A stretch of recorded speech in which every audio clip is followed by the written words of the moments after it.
معروف لکھاری اور تجزیہ کار سینیٹر عرفان صدیقی نے کہا ہے کہ اتحادی حکومت کی 9 ماہ کی متاثر کن کارکردگی نے نہ صرف معیشت کو سنبھال لیا ہے بلکہ 9 مئی کے فتنہ سازوں کی جانب سے پیدا کردہ سیاسی عدم استحکام پر بھی کافی حد تک قابو پا لیا ہے۔ یہی وجہ ہے کہ اب جب کہ عوام نے عمران خان کی احتجاجی کالز پر باہر نکلنا بند کر دیا ہے تو انہوں نے سول نافرمانی کی تحریک چلانے کی دھمکیاں دینا شروع کر دی ہیں۔ بنیادی مسئلہ یہ ہے کہ وہ جیل سے باہر آنا چاہتے ہیں اور اپنی فتنہ انگیزی کے ذریعے حکومت پر NRO لینے کے لیے دباؤ ڈالنا چاہتے ہیں، تاہم یہ خواہش پوری ہوتی نظر نہیں آتی۔ وجہ یہ ہے کہ وہ سانحہ 9 مئی 2023 کے منصوبہ سازوں میں سے ایک ہے۔ اپنے تازہ سیاسی تجزیے میں عرفان صدیقی کہتے ہیں کہ اصل سوال یہ ہے کہ کیا پاکستان واقعی کسی سیاسی عدم استحکام کا شکار ہے یا یہ کہ یہ سب محض بیانیہ سازوں کی معجزہ کاری ہے۔ ان کا کہنا ہے کہ عدم استحکام کے مرض کی تشخیص کے لیے ریاست کے 3 بنیادی ستونوں انتظامیہ، مقننہ اور عدلیہ کی نبض کا جائزہ لینا ہوگا۔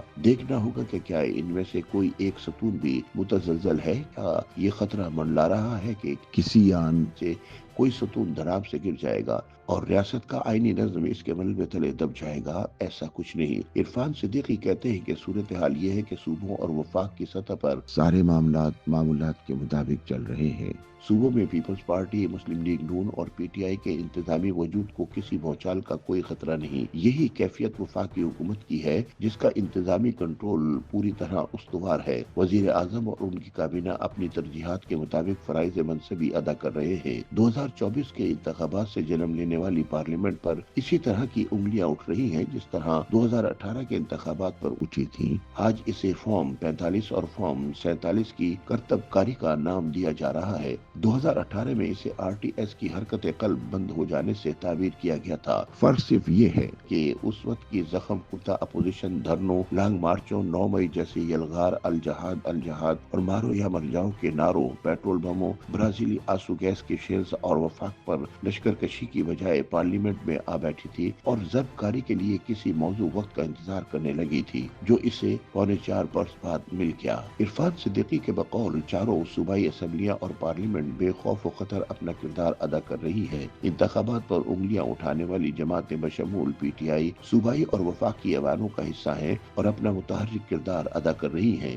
سیاسی عدم استحکام یا انتشار اس وقت جنم لیتا ہے جب ہارنے والے اسمبلیوں میں جانے اور حلف اٹھانے سے انکار کریں۔ 1977 میں پاکستان قومی اتحاد نے یہی کیا تھا جس کے باعث بحرانوں کے دہانے کھل گئے اور معاملات سنبھالے نہ سنبھلے۔ آج کا منظرنامہ بہت مختلف ہے۔ رہی عدلیہ تو وہ عدم استحکام، داخلی ہیجان، گروہ بندی، باہمی کشمکش اور آئین و قانون سے متصادم سیاست زدہ فیصلوں کے بے ننگ و نام عہد کو پیچھے چھوڑ آئی ہے۔ 26ویں آئینی ترمیم نے عدالتی مہم جویانہ سوچ کے پر کاٹ دیے۔ اس ترمیم سے اٹھنے والا طوفان اب محض ایک معزز جج صاحب کے جگر میں پیوست تیر نیم کش کی خلش بن کر رہ گیا ہے۔